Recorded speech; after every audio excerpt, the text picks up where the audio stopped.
எந்த ஒரு அப்ளிகேஷனோட உதவியும் இல்லாம, உங்க மொபைல் ஃபோன்ல பிடிஎஃப் ஃபைல எப்படி எடிட் பண்றதுன்னு தான் இந்த வீடியோல சொல்லப் போறேன். ஸோ இந்த வீடியோவ கவனமா பாருங்க. ஃபர்ஸ்ட் நம்ம இதுக்கு பயன்படுத்த போற டூல் என்ன பார்த்தோன்னா, உங்க மொபைல்ல கூகுள் குரோம் ப்ரௌசர் வந்து லாகின் பண்ணிக்கோங்க. கூகுள் ப்ரௌசர் போயிட்டு ஜஸ்ட் நான் சொல்றத வந்து டைப் பண்ணிக்கோங்க. SEJDA இதான் இந்த இதோட நேமு. ஃபர்ஸ்ட் இந்த சிஸ்டா பிடிஎஃப்னு இருக்கா? இந்த ஒரு இருக்க ஆப்ஷன் வந்து சூஸ் பண்ணிக்கோங்க. இதோட லிங்கை கீழே டிஸ்கிரிப்ஷனில் கொடுக்குறேன். கண்டிப்பாக செக் பண்ணி பாருங்கள். இப்போ edit a PDF document in ஃப்ரீன்னு ஒரு ஆப்ஷன் இருக்கா? ஜஸ்ட் இந்த பட்டனை கிளிக் பண்ணினா அப்லோடு பிடிஎஃப் ஃபைல்னு ஒரு ஆப்ஷன் வரும். அதை கொடுத்தீங்கன்னா நீங்கள் உங்கள் மொபைலில் எங்கே உங்கள் பிடிஎஃப் ஃபைலை சேவ் பண்ணி வச்சுருக்கீங்களோ அந்த லொக்கேஷனை வந்து சூஸ் பண்ணிக்கோங்க.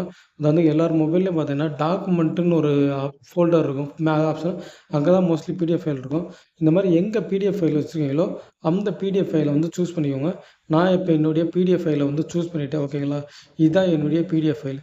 இப்போ நான் இதை வந்து எதை எடிட் பண்ண போகிறோமோ அதை எடிட் பண்ணிக்கலாம். உதாரணத்துக்கு இப்போ நான் வந்து என்னுடைய பிடிஎஃப் ஃபைலில் நேமை எடிட் பண்ணலாம் அப்படின்னு நினச்சேன்னா ஜஸ்ட் நேமில் கிளிக் பண்ணிவிட்டு இந்த நேமை க்ளோஸ் பண்ணிவிட்டு எனக்கு தேவையான நேம் வந்து நான் இந்த இடத்துல போட்டுக்கலாம். உதாரணத்துக்கு டிஜிட்டல் ஜிவிகே அப்படின்னு கொடுத்துட்றேன்.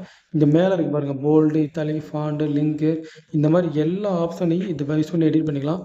ஒன்ஸ் நான் சொன்ன மாதிரி ஒன்றா நீங்கள் எடிட் பண்ணதுக்கப்புறம் கடைசி அப்ளை சேஞ்சஸ்னு ஒரு ஆப்ஷன் இருக்கா? அதை கொடுத்தீங்கன்னா நீங்கள் இப்போ சேஞ்ச் பண்ணீங்க பாருங்கள், அது வந்து ஆட்டோமேட்டிக்காக இங்கே அப்ளை ஆகி இதாக ஆரம்பிச்சிடும். ஒன்ஸ் நீங்கள் ஒர்க் பண்ணதை டவுன்லோட் அப்படின்னு கொடுத்தீங்கன்னா நீங்கள் இப்போ எடிட் பண்ணீங்க பாருங்கள் பிடிஎஃப் ஃபைல், அந்த ஃபைல் வந்து டவுன்லோட் ஆக ஆரம்பிச்சிடும். ஜஸ்ட் அந்த ஃபைலை வந்து நான் இப்போ கூகுள் ட்ரைவில் ஓப்பன் பண்ணி பார்த்துக்கலாம், இல்லை எதில் பண்ணி பார்த்துக்கலாம். ஜஸ்ட் அந்த ஃபைலை வந்து நீங்கள் டவுன்லோட் பண்ணி வச்சுக்கிறேன்னா அகைன் 3 டாட்டா கொடுத்து டவுன்லோடு கொடுத்தீங்கன்னா இப்போ நீங்கள் எடிட் பண்ண பிடிஎஃப் ஃபைல் வந்து டவுன்லோட் ஆரம்பிச்சிடும். ரொம்ப சிம்பிள் தான். இந்த வீடியோவில் நான் சொன்ன இந்த சின்ன ஸ்டெப்பை பயன்படுத்தி எடிட் பண்ணுங்கள். இந்த பிடிஎஃப் ஆப்ஷனில் பார்த்தீங்கன்னா ஏகப்பட்ட ஆப்ஷன் இருக்குது.